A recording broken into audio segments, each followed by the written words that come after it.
the officer. Also with him is Alicia Mosier. She's an appraiser with Maine DOT. Ed Hanscom is our transportation systems analyst. We also have Tony Grandy. He's project manager with the VHB design team. Ethan Flynn is the designer of the highway project. Bob Blunt, designer, project manager. Project manager. With the bridge team.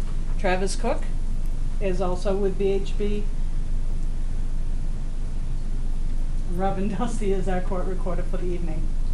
Do we have any public officials here tonight that wish to be recognized? Any at all? If you'd speak up and say your name for the court. No legislators or... Okay. Just have a few housekeeping things to go over. When you came in, I'm sure you all saw the sign-in sheet and signed in. If you didn't, if you'd make sure you sign in before you leave. There were a few spare notifications out there. We had some other handouts. I also have a handout here that touches on historic properties, and there are a couple historic properties along the project and our 106 process that we have to go through for that. If you want any more information, come up to me after the meeting and I'll give you the handout for that. We had some blue right-of-way booklets out there that talk about the right-of-way process. There are business cards out there. Myself and Mike have our business cards out there. You can grab one of those, and if you think of a question you have after this meeting, feel free to contact us. So how this meeting's going to go is, after I do the introductions, Mike is going to come up and provide you with some background about the projects. Then he's going to turn it over to Ethan, who's going to describe the highway project. Then Bob is going to discuss the bridge design of those two designs, after which it'll come back to me and I'll talk a little bit about schedule and budget. After all of that's done, we'll have a question and answer period. During the question and answer period, I ask that you raise your hand, and we're going to pass the microphone around because Old Town is recording this. So we pass the microphone to you when you have a question, and give your name for the court recorder, and then who you represent and what your question is. Also, we try to keep the questions more project related. If you have individual questions about your property, which this is very early in our design process, we're really at the alignment stage. What you're looking at is our preliminary design. We are here for your input. But if you have a question pertaining specifically to your property, feel free to hang around after I adjourn the meeting, and we'll stay around and answer those questions as long as we need to. If anybody has your cell phone, if you could put it down on silent and vibrate, I would appreciate that. So, with that, I'll turn it over to Mike. Thanks, Roby. I'd like to give everybody a little background on how this project kind of came to be. This originally started off as a bridge project back in 2014. That summer we kicked off survey work and some initial geotechnical work. We started doing some very early preliminary engineering, and in September of 2015 we did our initial preliminary public meeting for the bridges and introduced that project to the community. Had a really good turnout at that meeting, got a lot of good feedback that we're taking under consideration. Also back in 2015, as part of this project, we initiated a traffic study looking at how many lanes are needed in the area and what traffic issues there are. And one of the big results of that was our initial work. We were looking at the bridges, and our initial study looked at the College Avenue intersection, and result of that analysis basically said that was really the choke point in this area is the College Ave intersection, and that intersection needed improvements. The following year, in June of 2016, the department had to do some repairs to the deck. I maintenance forces went out there after school got out and did some repair work. Took close to 4 weeks. And that work basically just highlights how poor the deck condition is on this bridge. It's really was kind of a patch to extend the life. Just driving here tonight, there's a couple more potholes we're going to have to address soon.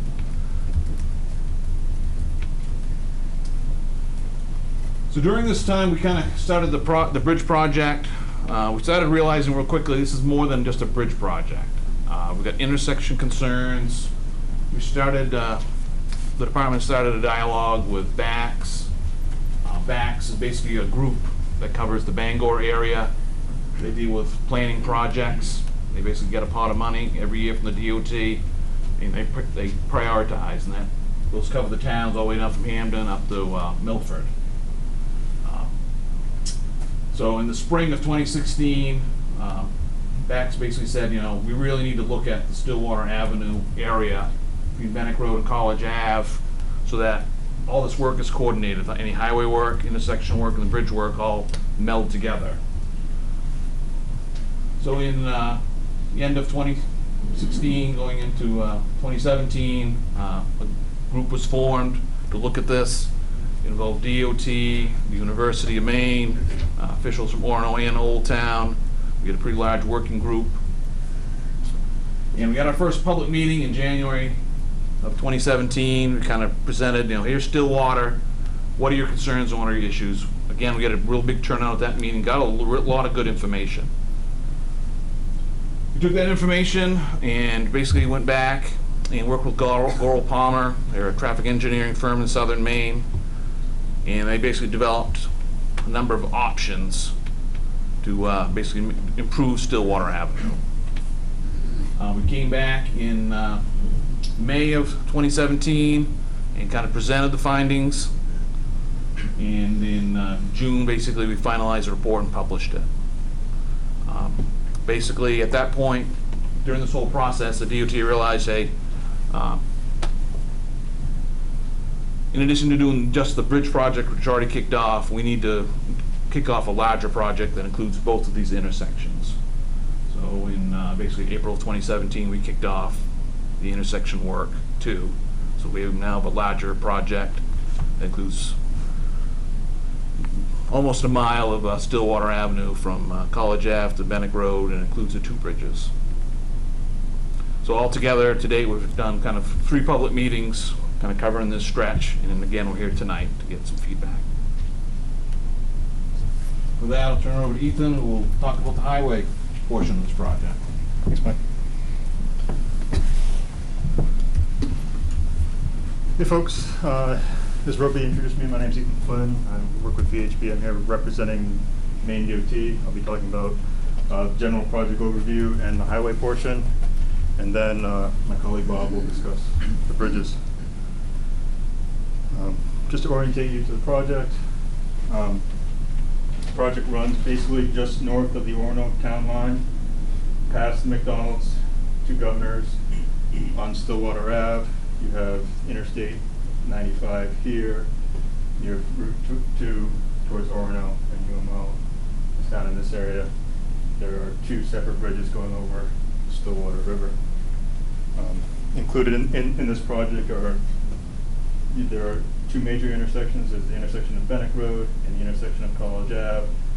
We do have a couple of other minor intersections at Spring Street and Free Street.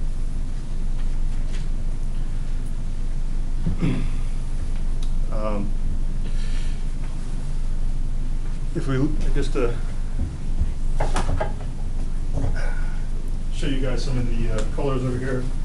I realize some of you from the back row can't see this, but hopefully you'll retain some of this so after the meeting. When you ask questions, you'll understand what some of the symbology means. The project limits are basically shown in yellow. The travelways are more of a bright yellow, and the shoulders and driveways are more of a gold color. When you see it, this gray color here, this is sidewalk. The right-of-way lines for different parcels are shown as purple. The alignment of the project is shown in red, and the you'll see a nomenclature here. It says like 19 plus 00, then 20 plus 00. For all the people that aren't highway engineers or bridge engineers, there's 100 feet between those nomenclature. So that kind of gives you an idea of scale. The project starts about 300 feet south of the Bannock Road intersection, just north of the Orono town line, and extends about 3/4 of a mile north to about 600 feet past College Ave, just short of Governor's Restaurant.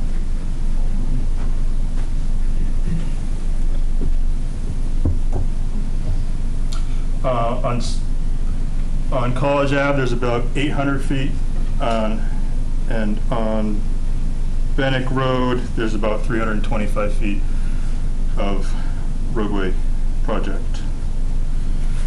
Just discuss some traffic numbers with you real quickly. You can see the current is shown as 2023. Obviously, it's not the year 2023, but Roby will discuss the schedule at the end. But this is at the time that these numbers were generated, it was projected that the project would be starting construction in 2023.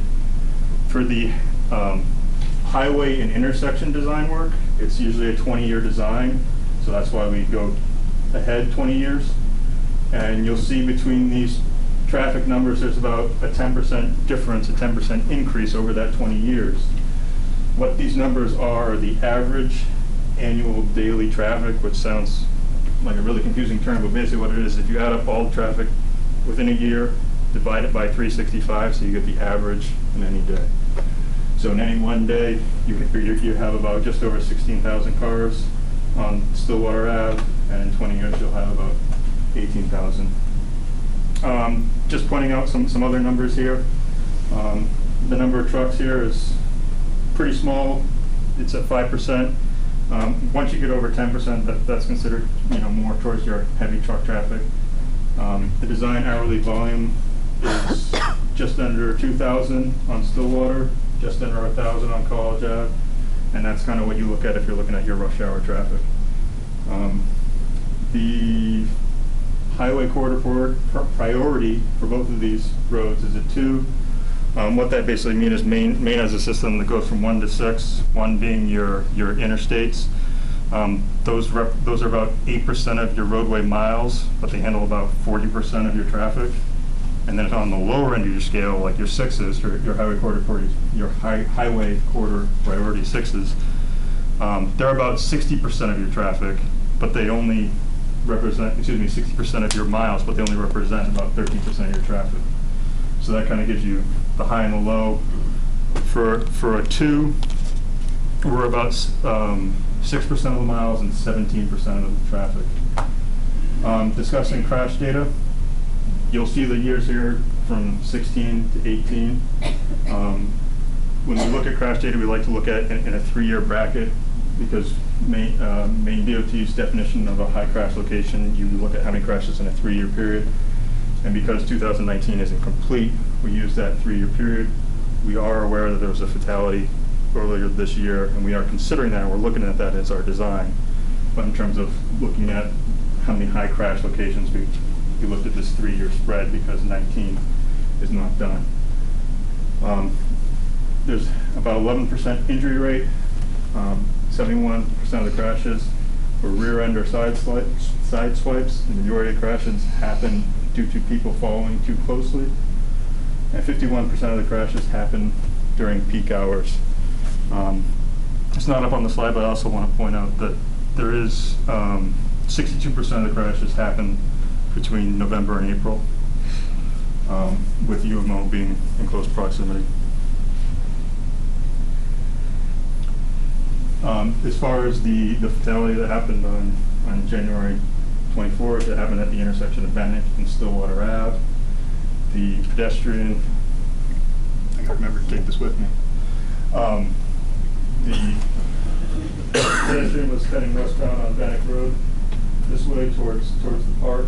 The vehicle was heading this way on Bannock, making a turn, didn't see the pedestrian and struck him.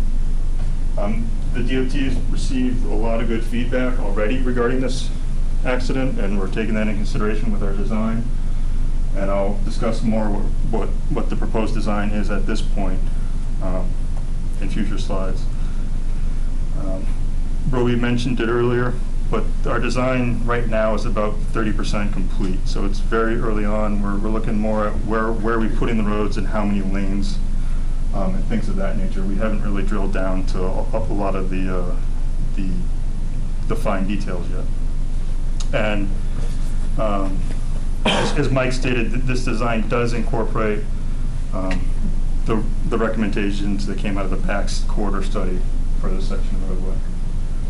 For this first section of road,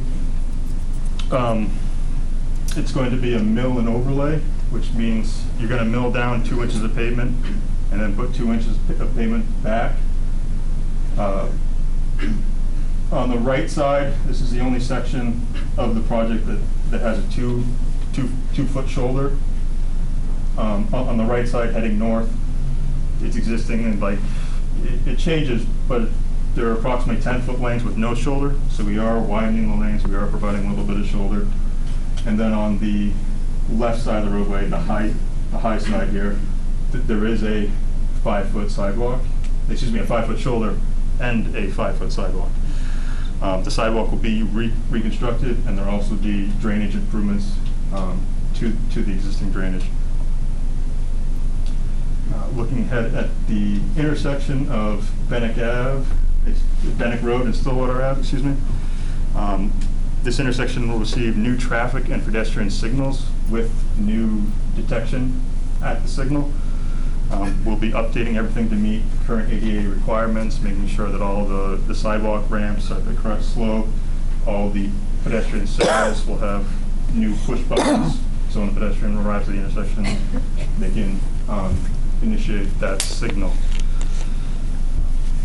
In addition to that, we're going to be adding the right turn lane here off of Stillwater onto Bennick Ave. Currently, this is a through right, but as you get close to the intersection, then you have this little slip lane, but now it's going to be a full right turn lane, which will help alleviate some of the traffic. In addition to that, some of the other things that we're evaluating the traffic phasing here. One of the comments that we received is people heading to the left or south on Stillwater Ave. When they're in the left turn lane, they have trouble seeing a break in oncoming traffic to make that left turn. So we will be evaluating whether that left could be a dedicated left face, so that left movement could happen with no other traffic going on. We're looking at enhanced striping and signing, including turning vehicles yield to PEDs, which could either be a static or an illuminated sign. And we're also closing off Franklin Street, as you can see there in the bottom right-hand corner of the intersection. So that'll go from a 5-leg intersection to a 4-leg intersection. In the future, anyone on Franklin Street will have to go down to Spring Street and come out that way. Looking at Bennick Road, looking at Stillwater from Bennick Road to the bridge. This again will be a mill and overlay. We will be reconstructing the sidewalk on the left side of the street. We will be adding the continuous 2-way left turn lane at the intersection of Spring Street, which you can see here. So this will allow cars that are making a left onto Spring Street in either direction to get out of the through traffic and help the throughput of this corridor. And again, we'll be evaluating the drainage and making drainage improvements where necessary. And those cross-hatched areas that you see here, these will be flush islands. They'll be cross-hatched striping, so there won't be any raised islands there. Looking at the bridge, the project as a whole, I kind of skipped over this, but if you look at it, the vertical profile of the project, nothing's really changing. There may be minimal changes in terms, because when you're milling and overlaying, you're going to correct some of those, dips and humps. But we don't expect, any vertical changes more than a few inches. The one exception of that is at the bridge area. On the southern end of the bridge, we will be lifting up the bridge 2 feet, and on the northern, which is the right side of the screen, we'll be lifting it up 3.5 feet. From a roadway perspective, that's going to help with drainage. The existing bridge is very flat, so when we pick up the north side a little more than the south side, it's going to add a little more tilt to that bridge, which is going to allow the drainage in the gutters to really improve, which should help a lot with some of the potholing out there on the bridge wiring surface. But Bob will talk more about the bridge profile as it relates to the bridge in the bridge slides. North of the bridge, on Stillwater Ave, from the bridge to the end of the project, just short of Governor's. This section is going to be a full reconstruction. What that means is we're not just doing a mill and fill where we're grinding the pavement, we're actually excavating down and replacing all of the gravel. On the section from the bridge to College Ave, we are actually going to be adding sidewalk on both sides. The sidewalk on the bottom half of the screen here will start just past the first residence and go to the intersection, and then the sidewalk on the bridge will be on the high side and continue to the intersection.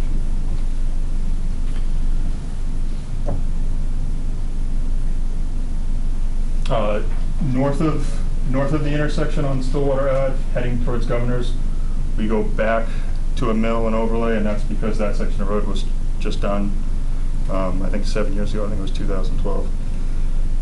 And we'll be matching into, again, that dual left turn lane at the end of the project. On this side, you'll see 2 houses in red. Based on our preliminary impacts, the houses shown in red will need to be removed. There is another one on College Ave, which I'll discuss in a future slide. That's really just based on our preliminary impacts. We don't feel that we can construct this as designed without removing those houses.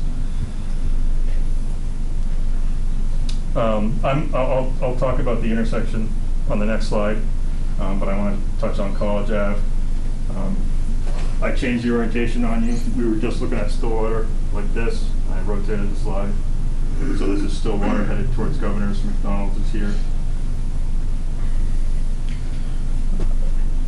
College Ave on the left side of the screen, heading towards UMO. Again, will be a full reconstruction, and we'll see a full new base, new gravel. We will be reconstructing the sidewalk on the bottom half of the screen, near on the bank side, and we will add new sidewalk from Old Mill Road to the intersection. And again, we will be making drainage improvements. For the McDonald's, the design right now proposes to close this entrance. This entrance is an in only. We propose to make that a right in, right out.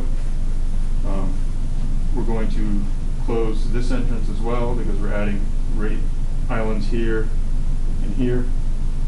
So people heading south on Stillwater will still be able to make a right into McDonald's, but basically from every other direction you're going to have to come in this entrance to McDonald's.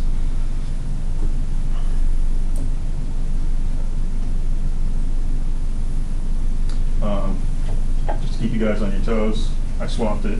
I changed the orientation back, so now this is Stillwater Ave, this is McDonald's, this is College Ave here. This intersection as well will receive new traffic and pedestrian signals with detection for automobiles. It will receive ADA upgrades. If you're looking at heading in the up direction on College Ave here, right here, this leg of the intersection right now has a through left and a right. In the after, we're going to have a left, a through left, and a right lane, so we're adding a lane for this traffic. To accommodate that over here, we're making 2 lanes. These 2 lanes will taper down to 1 lane. The bridge is still going to be a 2-lane bridge. So these 2 lanes are just to receive those 2 left turning lanes. And as Mike stated in his part of the presentation, this is really the choke point, and that's one of the things that we're doing to help alleviate traffic at this intersection. The other thing that we're doing is, right now we have a left, a through, and a right, and this left turn has this dashed line going across the intersection where it's trying to force you into the right lane and kind of treat this as a left turning lane for McDonald's. Since we're shutting off this entrance, and the entrance that's just off screen is now going to become a right in, right out, we can make this 2 through, where it's a through and a through right, and again, these will taper down to 1 lane as we hit that existing 3-lane section with a center turn lane.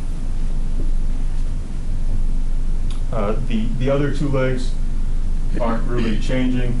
Heading downward on College Ave, again, you have a through right and a left, and heading southbound on Stillwater, you're still going to have a through right and a left.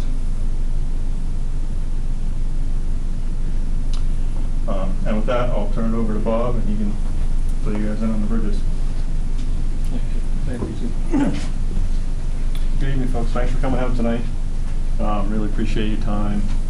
So here, there's 2 bridges, a smaller bridge about 85 feet, and another bridge about 250 feet. I'm going to refer to them as bridges 1 and 2. The smaller bridge is bridge 1, the larger bridge is bridge 2. You can see that, I apologize.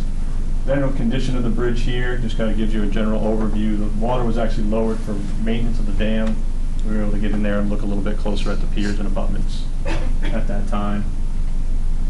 So here's a plan view of the bridge as you see it today, as we're proposing. Very similar alignment, right on alignment, but a little bit wider than what's there today. And bridge 1 is on the left, bridge 2 is on the right. And here's a profile view. As Ethan said, we're I should probably take this up. Uh-oh. What did I do? All right. Don't do it again. I'm going to put that down. Don't touch the shiny red button. So this is bridge 1. Bridge 2, we've opened up from an 85-foot span to 125 foot, and we've raised the grade a little bit, about 2 feet on the south side. And then the larger bridge is 280 feet, so we've opened that up a little bit. And we've also steepened the grade on the bridges. It's almost, pretty much, it's 0.5%, I think, is out there today. It's very, very flat, so water tends to pond not as much, more than we'd like. So we're steepening the slope of those bridges, get that water off the bridges, get it down the scuppers and into the river where it wants to be. And raising it improves our hydraulic performance, and making the spans a little longer improves that hydraulic performance in the modeling that we did. Touch it again. All right. So existing bridge conditions, constructed in 1952. You can see the scaling on the sidewalk and some of the erosion of the concrete on the piers and abutments in this photo. Bridge 1 is 85 feet, and Bridge 2 is 250, and they're the decks are about 6 inches thick, which is pretty thin for today's standards. And that recent patch repairs down in 2016, I think they went to single lane. So maintaining traffic is really challenging for sort of a phased construction project or a deck rehabilitation here.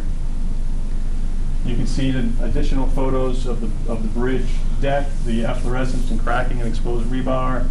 We've got some bridge joint seals that are failing at the abutments, and then on the fascia, you can see some exposed rebar as well.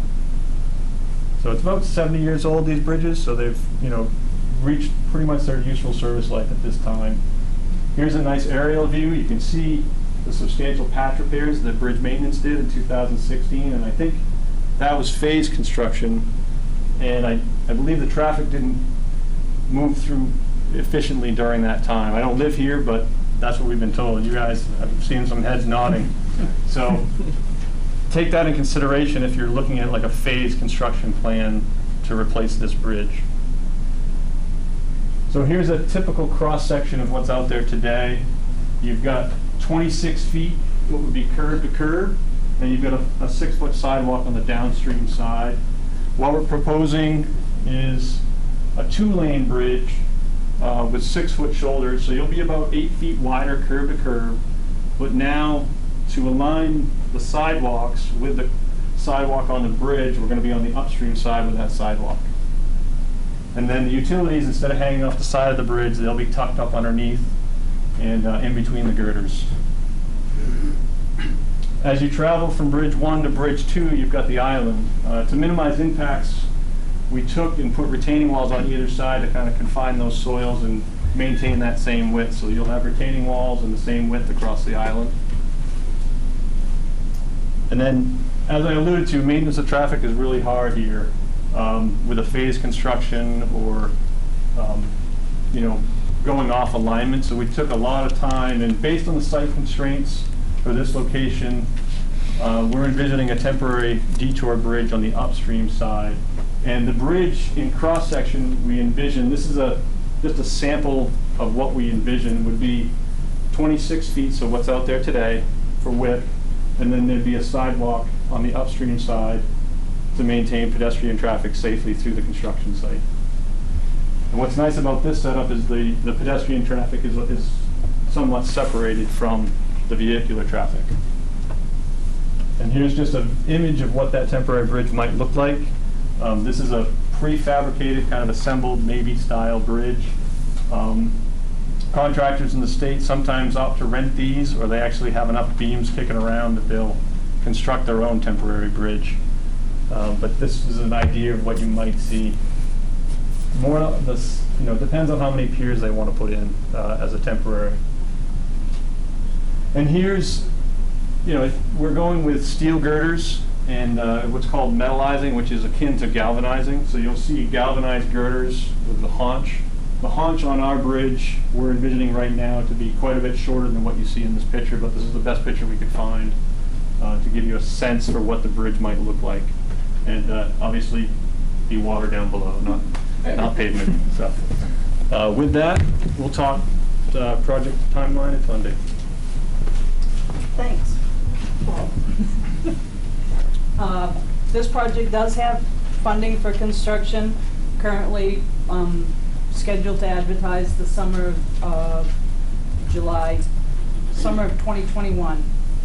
The highway project, very early on in our design, so for a tentative budget, what we're looking at right now is in the neighborhood of $4 million for the construction. It might be a 5.6 overall. And for the bridge, did you want to talk about the bridge scheduling, funding? The plans we have here, we're estimating the total project cost, including engineering work, is $12.7 million. We have some of the money available. I suspect we'll get supplemental funding in our next work plan.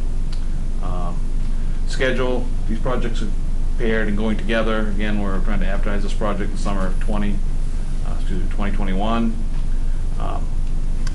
We've started looking at a construction schedule for this project, and this is very preliminarily. Unfortunately, the bridge work has some very big constraints. One of the biggest ones is when it can work in the water in order to protect Atlantic salmon. Generally, we can't do work in the spring from about April 15th to June 15th. Also, to protect Atlantic salmon when they return to the ocean, we can't do work in November and December. And that's every year, and there's also actually additional restrictions on how you can drive piles, what equipment you can use, to injure the salmon. Very tentatively, this may end up being actually a 4-year project to build the bridges. We're going to look at some different strategies to try to speed it up, but with those big restrictions on when we can do in-stream work, really ties our hands. As Bob mentioned, we're going to maintain traffic on a detour. That traffic on that detour may be lasting over 2 years. But that detour is going to be, a well-designed detour, and it'll be essentially the same size bridge you have right now. Just want to kind of forewarn you, this is going to be a long project. I'm not sure we can shrink it down to more than 3 years.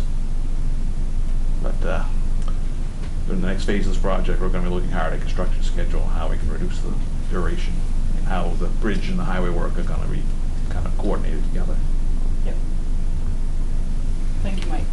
Thank you. I've been told, now that I'm almost through my meeting, that this might not be on. They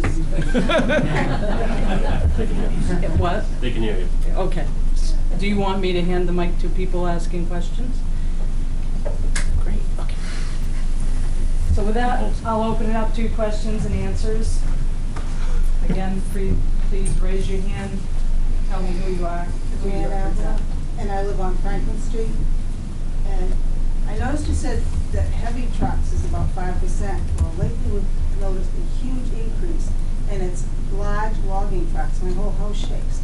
And a state trooper told me they're avoiding the weight station on the interstate. So they're getting off the interstate, coming up Stillwater Avenue, and getting back on the interstate after they go by my house. So I'm wondering, this bridge, that many more years, if maybe there needs to be a weight limit or something. They said these trucks are speeding, and I actually have stuff moving at my house when they go by. Thank you.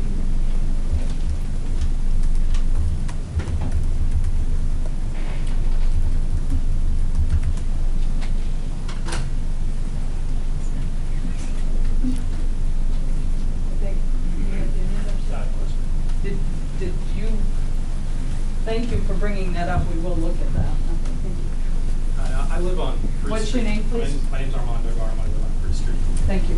First, I want to applaud you for closing off that stretch of Franklin, because that is a problem. Just today, right around 5 o'clock, the traffic gets so bad, the students take, well, this happened to be a student, traffic takes a turn there, cuts through Free Street to get a little bit of, get in front of traffic a little bit, to try to make a little bit of time. And they generally speed, so that would be a great thing. My question is mostly about why the move of the sidewalk to up Riverside, the bridge. And I ask that because we get a lot of joggers and bikers that do the loop from the university through the bridge on the south side. They cut down Free Street and then they go down the trail on the river back to Barnum. If you had it on the north side, I think that would just make a lot more people crossing to the north side than they cross back down to the south side. I believe that was presented to us, that that's the side of this road that the sidewalk was already on. So it was, I thought, It's on the no? south side. On the bridge, it's the south side, but on the road itself, it's on the north side. On the north side. Right, so to line up with the road sidewalk, is that right, Ron? To line up for the road, it would be on the north side, correct? The road sidewalks, which are sides. Right. One side of the bridge is on. So you come up to the bridge on this side, and you have to switch over to this side and then back. That was the mindset for why it ended up on that side of the bridge, to line up with the road sidewalk. Why not both sides? Why not both sides? Yeah, so to reiterate what Roby said. Grab the mic. At the beginning of the project, the sidewalk is, on this side existing. Correct, and then just short of the bridge, there's that crosswalk. You head south, it stays on this side, but then the sidewalk over here is on the north side existing. So the thinking was just to match it all up, so that it all is on the high side. Why not both sides of the bridge? Both sides of the bridge? I think it was just Mike, do you know? Yeah, I can highlight that.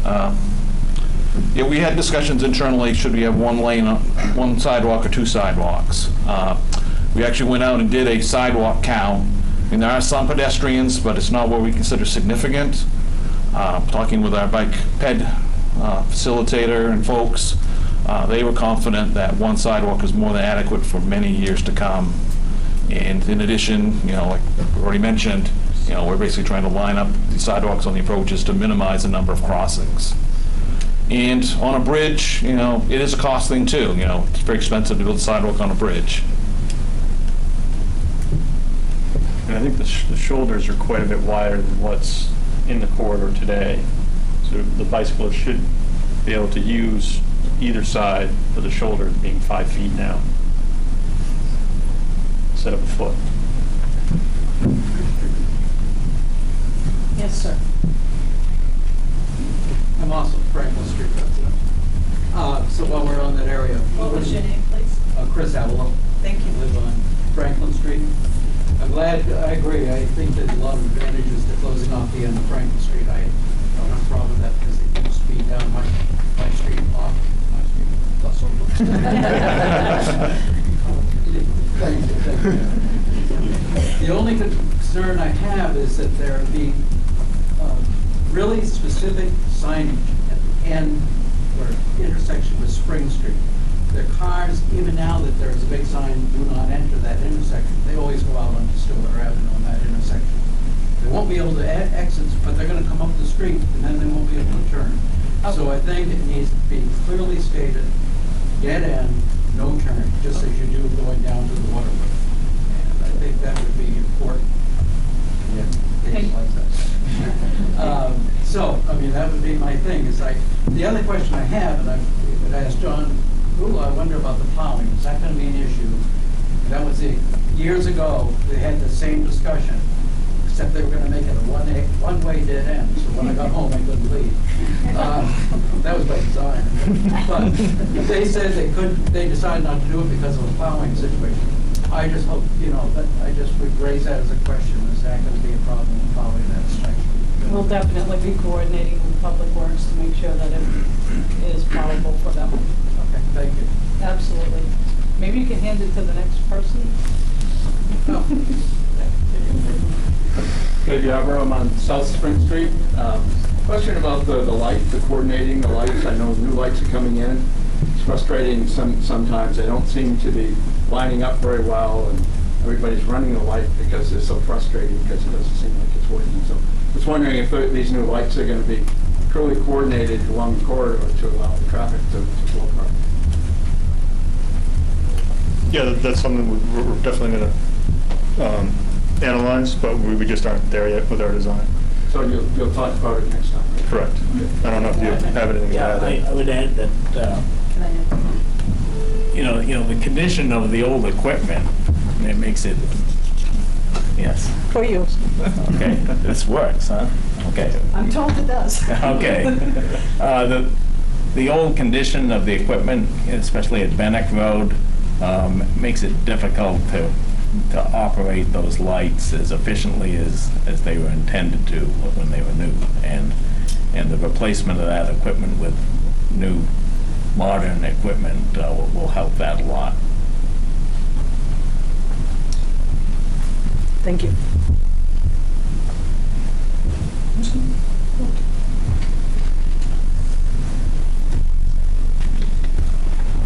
John Wallinger. I'm sorry, I can't hear. Your name again? John Wallinger. Thank you. I live on Franklin Street too. I was just wondering, is there a way we can get a copy of the presentation that you guys made? I'm assuming it's like a PowerPoint or something. Yeah. Is that possible? Yes, we can make that available through the town office.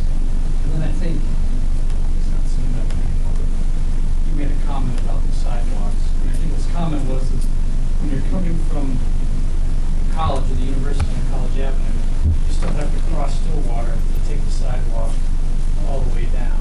And it might be better to have the sidewalk on the downstream side of the bridge, or the river, so you don't have to cross the traffic. Right. If that makes sense. And you can still have one sidewalk, just put it on either side of the bridge. It does, but most of the sidewalk is already on that side. So you're gonna have to cross, somebody's gonna have to cross somewhere. Maybe I'm not making myself clear, I don't understand. If you keep the sidewalk on the downstream side all the way from College Avenue to Bannock Road, then you won't have to cross Stillwater Avenue, like McDonald's or anything like that. Or am I just? No, that's a great question. It's the sidewalk that we're mapping into at the very beginning of the project is on this side. So we can do that to here, but then you're forcing that person to cross here. So they're still gonna have to cross Stillwater at an intersection. But I think he was talking about the loop that a lot of students and people make from the university down Stillwater, and then they continue down Benning River back to Orono. Oh, okay, so this So would. that would be the loop, I think, Okay. he was talking about.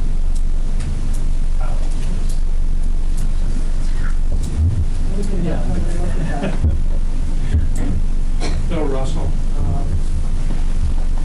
You live on Stillwater Avenue for the first house after the bridge number 2, okay, on the right-hand side. So we're not going to be affected as far as that goes. What I want to say to the gentleman talking about trucks that are going by the house, they're going by 2 or 3 o'clock in the morning, not just 1 or 2, but there's probably 6 or 8 at least in those 2 hours, 3 hours. And they're coming back through 6 or 7 in the morning. So they're trying to get ahead of somebody, that's obvious. And there's a lot more traffic in the last, last few months than they had for a long time. Thank you.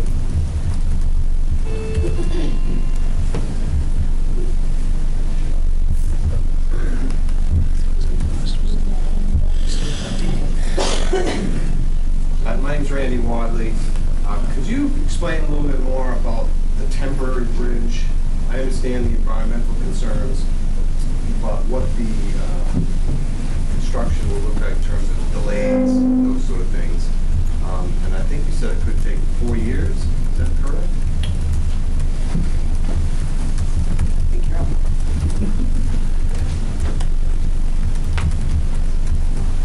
Yeah, that's a great question. Big picture, to do the bridge work, we're going to maintain traffic by building a temporary bridge upstream. So most of the work to build that temporary isn't going to interfere with the current traffic. It'll keep flowing. Our goal is to try to keep 2 lanes of traffic to the maximum extent practical. While we're tying in the detour, there may be a short spell where they're maybe down to 1 lane, but we're going to be, the next phase of the project, we're really going to be looking hard at what are these traffic constraints going to be. We may be telling the contractor, hey, you've got to keep, during the daytime, you've got to keep 2 lanes, period. And, you know, any work that gets it down to 1 lane, you've got to do that at night. So that'll be one of our next things, this next phase of the project is looking a lot harder at some of these traffic issues. But with, 15, 16,000 cars, you pretty much got to try to keep 2 lanes all the time. Answer your question. Absolutely. Next.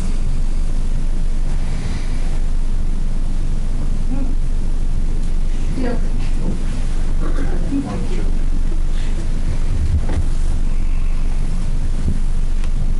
Mike Frison, Old Street. Just have a couple of questions.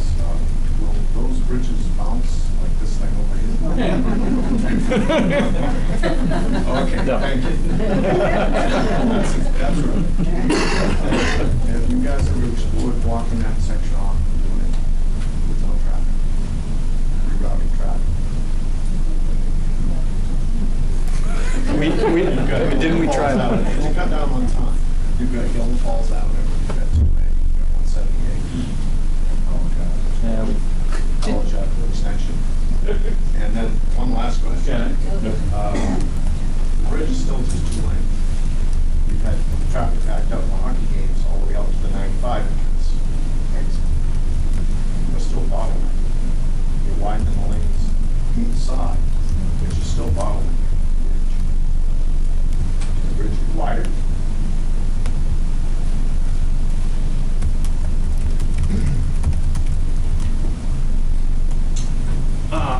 On the width issue, I'll hand it over to Ed Hanscom.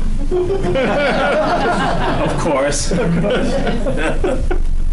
you could address that question, Ed, of 2 lanes versus 4. And Yeah. Back when we did our study in 2015, we looked at the capacity of the intersections, we looked at the capacity of the bridge, and we concluded that the bridge had a lot more capacity. It wasn't the bottleneck. you know you've been through the bottleneck once the traffic starts moving again, right? So if you're coming from the interstate and you're on Stillwater Avenue, and I experienced it tonight on the way here. That's why I wasn't here as early as I had planned to. But once we got through the intersection, it speeded up again as he went past the Governor's and the Y and so on. So, yeah, the intersections are the bottleneck there. Well, the College Avenue intersection is. You've got, part of the issue is the left turn, the painted left turn lane for McDonald's, and requiring the through traffic on Stillwater Avenue to make that S move to get around that lane. That reduces the capacity of that intersection to force people to do that, and that's why there are bottlenecks. That's why it's a bottleneck. The other thing, you do get times when you have additional left turns coming out of College Avenue or additional northbound traffic on Stillwater Avenue, and we've addressed that with the ability to make lefts from 2 lanes and to make on Stillwater Avenue to go through the intersection on 2 lanes. That will improve the capacity of that intersection, and it won't be the same bottleneck that it is now. It'll be much better. The question of maintenance of traffic, I want to touch on that too. This is a very busy highway, 15,000, 16,000 cars. We've discussed internally the idea of closing it down and rerouting folks. The problem with that is you take 15,000 cars and reroute them, you're going to create bottlenecks in just about every other intersection in the area. I think we may revisit this again due to the very long duration of the project. But unfortunately, with the in-stream restrictions, however I maintain traffic, I still have that issue. I can't do work in the spring for 2 months, and I can't do it in the fall for 2 months. It's going to be, I'll be honest, it's going to be challenging to reduce the duration of the bridge project. Trying to prepare everybody, this is going to be a long project. Thank you.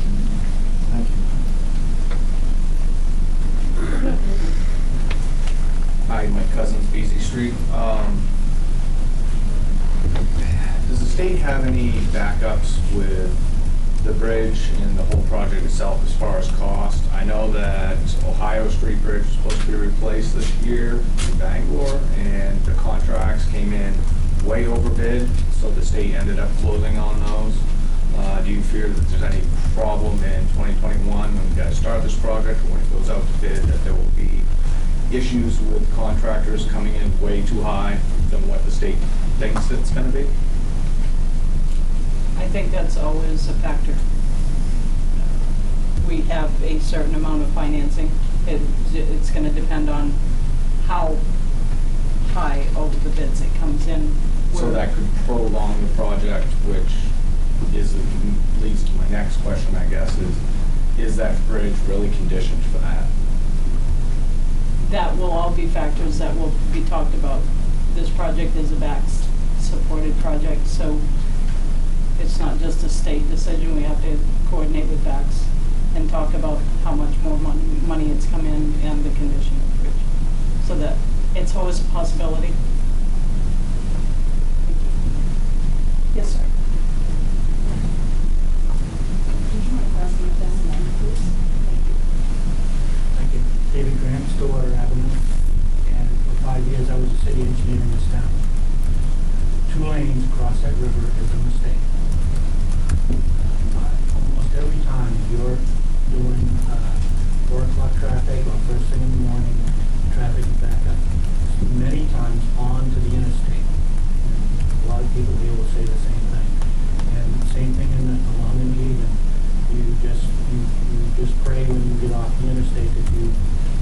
miscalculate and try to get through.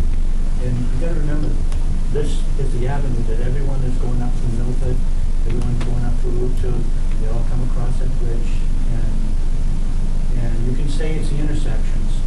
Well, but when they're stopped at the intersection and they can't even get past, when the traffic is going 5 miles an hour across the bridge because they don't want to get in an accident, it's not always just the intersections. Thank you.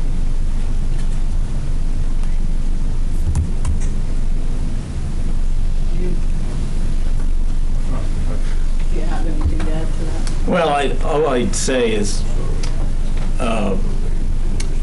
yes, you're going 5 miles an hour across that bridge at times because of the bottleneck at the intersection. And if we can make the improvements that will fix that intersection, people will be traveling across the bridge at a proper speed. Yeah, me again. Listen, I don't want to be argumentative because that's my nature. You have to be a good code enforcement officer in this town. But when you are crossing that bridge and you can stop and talk, you can literally talk to the people going the other direction. The bridge is part of the bottleneck. You guys need to recognize that.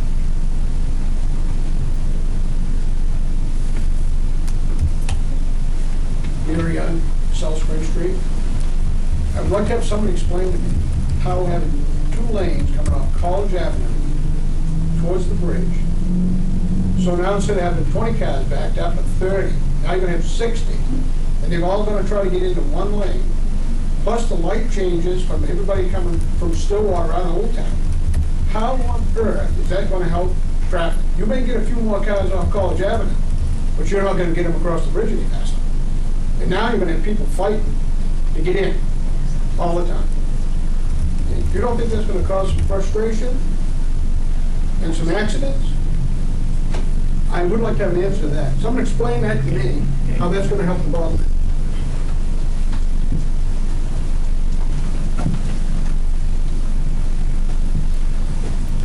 Well, the second lane available for the left turns, which would also be used by McDonald's people coming from College Avenue, would give additional opportunity for those people to get through the intersection. Now, we have modeled this intersection to see how effectively those 2 lanes can come down into 1, and there's enough room there based on engineering standards to get those 2 lanes into 1 and get across the bridge. You're not going to have double the capacity to get across the bridge, but you'll have more capacity to get through the intersection. And the bridge has plenty of capacity for a single lane in each direction.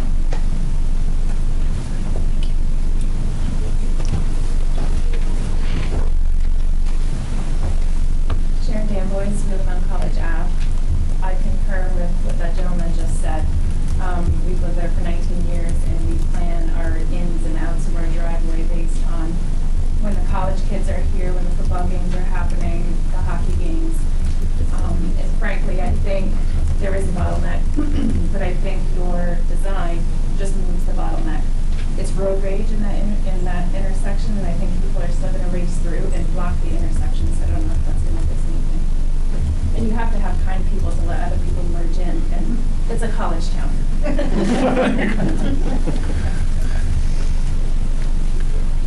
Yes.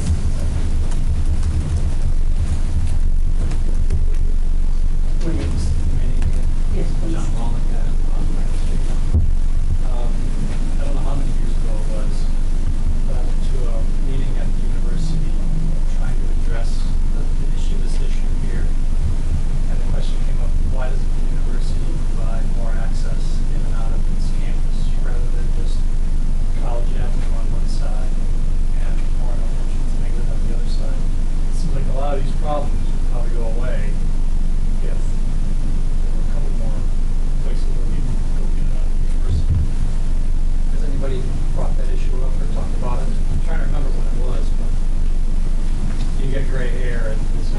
I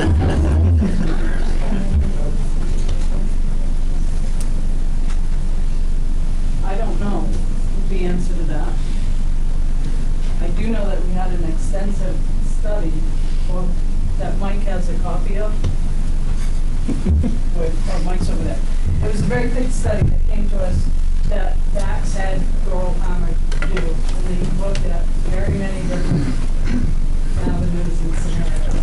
So we are following that, the findings from that study. Oh boy. I just wanted, university isn't getting any smaller. No. It's getting bigger. And this is kind of like, you know, projections there. I have to assume that they included the university in that study. I don't know the answer right off the top of my head. They did. Rob Henderson tells me they did. I'm Kane German at 273 Bennett Road. I know you guys talk about the models and stuff like that. Is there a way you can share those? Because I know you guys see it and see all the data, but without the visuals and stuff like that, for us, there's not a way to just kind of words that sort of backup might help a lot in this question. Is that something we can share? We have some modeling that we did in our study. We can make that available to the city to share.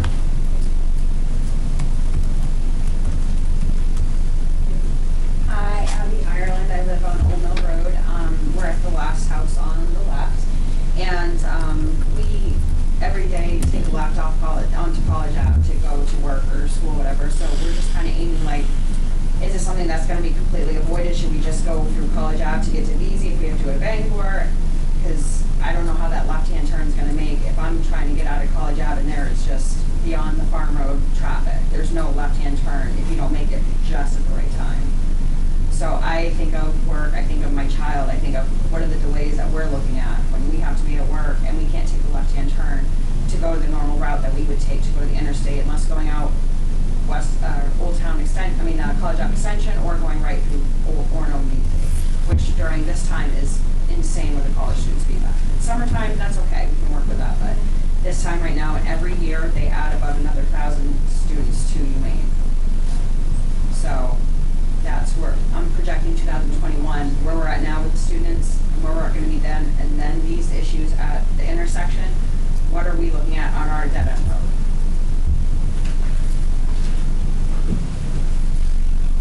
Is that something you can speak to, or?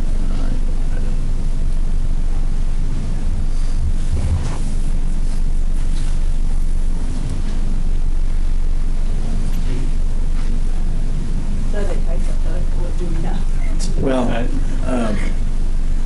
I can say something about the historic volumes on the bridge. Today, it's 16,000 or so. It really, even though the university has changed in the last 20 years, the volumes on that bridge have not really grown from what they were 20 years ago. So, and that may seem crazy considering the backups that people experience, but it's the intersections and the changes at the intersections and the deterioration of the intersections that has really made things worse.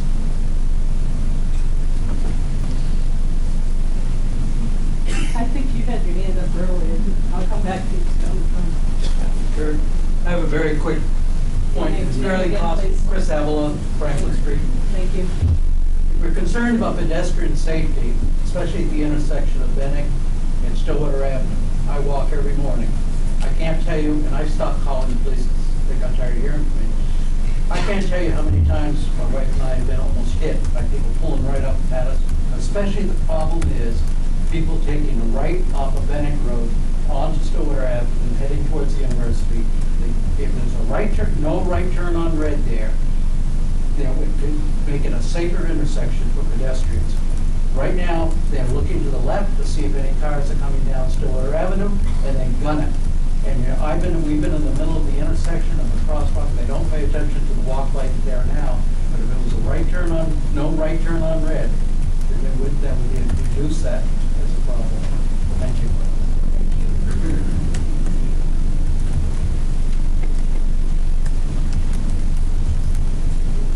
I'm Dave Caldwell, I live on College Avenue Extension. There's not a possibility ever then, cost-wise, of putting another bridge in front of the university, crossing over to Dominic Ave and then out to the interstate. That would be what it sounds like, tens and tens and tens of millions of dollars to put a bridge in like that. So the possibility that happens almost non-existent. It sounds like that's a big deal to put a new bridge in, to get all that paperwork lined up to do that. This bridge has to be done though because of its deterioration, so that's got to happen no matter what. Something's got to change there. But that's been considered. Can you answer, has that ever been considered to get the $50 million bridge from the interstate to the university?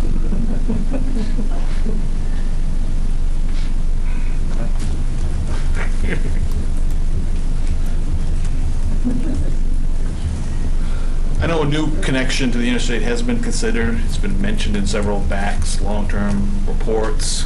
But in all honesty, building a new connection with miles and miles of approaches, it's a significant impact and a very lengthy process. And right now it's not even serious consideration.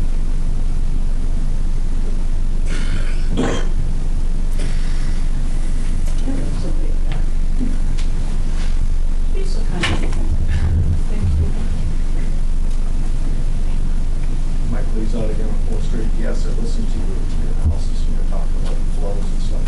I'm not a traffic engineer, I'm just a marine engineer, but I know you can only put so many drains into the same scup before it overflows. We don't change the drain, which is the bridge, and make it bigger. We're still going to have the issue. Thank you.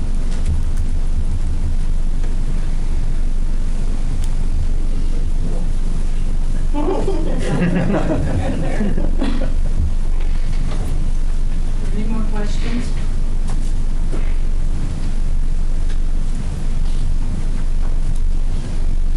Eric Danboy's College Avenue.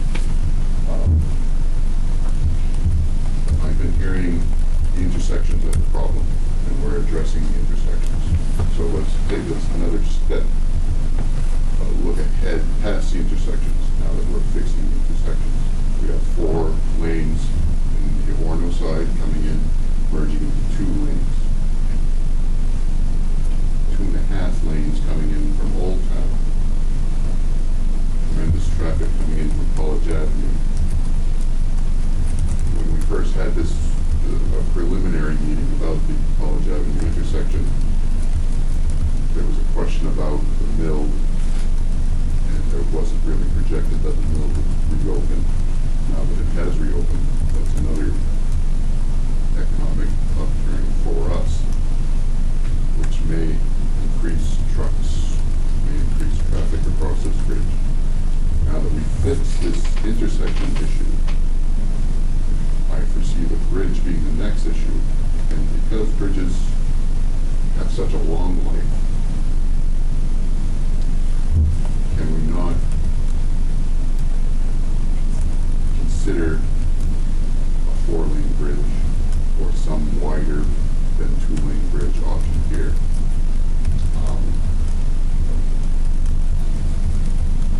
I think we're still going to have the same problems because this bridge is only 2 lanes. The traffic data that was presented was bumper-to-bumper traffic is causing the accidents. We may still have that issue after this new bridge. It would be a oversight if we don't look at this next step beyond improving these intersections. These intersections can be improved easily. Repairing this bridge or constructing a new bridge. Once it's done, once we build that 2-lane bridge, because of all the issues with environmental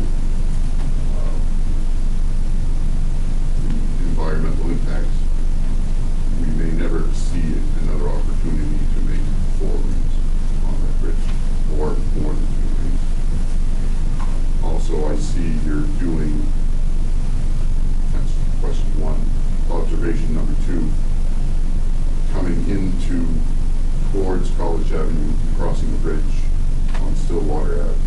You're now adding an additional straight lane, with 2 straight lanes, and removing the right-only lane. So what you may have is more of this road rage because one person is occupying that right, is now occupying that right lane, that is a right and straight lane now, and just sitting there while it's backed up to the bridge because everybody else wants to take a right and go to the hockey game. I would hope you would reconsider that lane to be a right-only lane instead of a right and straight lane. So back to the bridge issue. Have you considered, now that we've improved the intersections,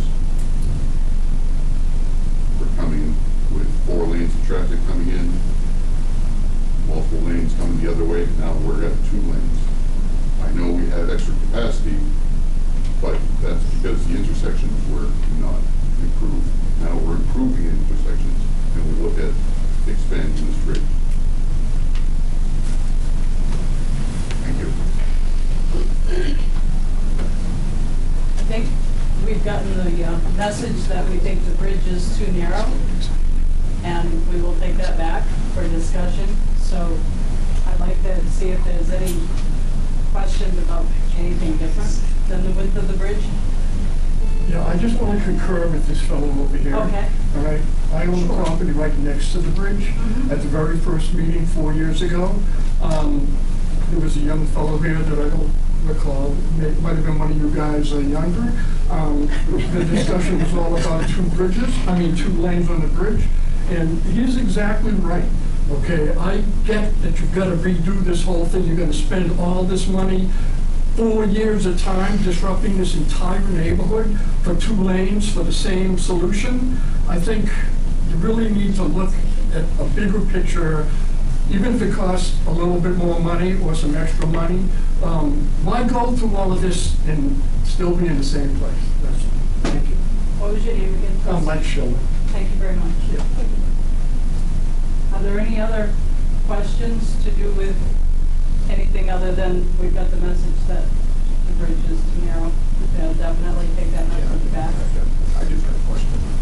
Sure. Mary Ann, South Spring Street. Are you working closely with our city officials? Yes. Yes. Okay. What are you going to do to help the people on South Spring Street, for the people that are trying to get to Bennett Road, take the first right as soon as they get off that bridge? They don't care about that lane you've got dedicated to Bennett Road. They're going to hit Spring Street, that goes right around, makes a loop. We had this discussion at one of your last meetings 3 or 4 years ago. Right now it's a racetrack. To get from Stillwater Avenue to Bennett Road, up Spring Street, 20 miles an hour. And with all this traffic, are you working with the city on that? Anybody talk to you about that? Have you had any of those discussions? Do you even know where Spring Street is? I know where Spring Street is. I know the exact loop you're talking about. I've driven it. I've driven that loop. And I understand the frustration. Don't get me wrong. I understand the frustration. There's a lot of folks that live out to the lake. There's a lot of people that take Bennett Road now for whatever reason. But there's a little street, little community, and we got a high-speed traffic. And a lot of traffic. as part of the back study, you know, folks from Orono and Old Town are involved with this. And, you know, that was one issue that was brought up at one of the initial public meetings. How do we avoid folks doing that cheat? And part of that cheat is, you know, because traffic's queuing up. And, you know, one of the big improvements that we're doing here is adding a right turn lane here. So that'll help folks. They'll be able to do this a lot easier instead of trying to cheat this little spot. Well, it's not that little spot, because they're not all taking that little spot that you just pointed to. They're going straight by that little spot and going right down around the corner. Well, throw out something. Another option that was considered in this study was, there was talk of, let's put a raised island down the whole length of that, and that really would have forced folks, you can't do that maneuver. But it was decided as part of the study and all the feedback we got, hey, nobody wanted that idea. Unfortunately, there's only so much we can do. I mean, I understand the concept of having the extra lane from Spring Street to Bennett, but once that lane's full, or it's got 5 or 6 cars in it, the person coming up that lane that wants to get on Bennett, they're not going there. They're going up Bass Street. And we get a ton of traffic.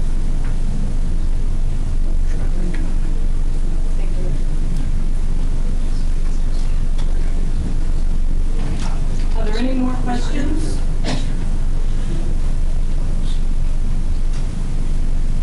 I want to thank everybody for coming out tonight and offering your input. Like I said, we'll hang around if anybody has any individual questions about the plans. Thank you.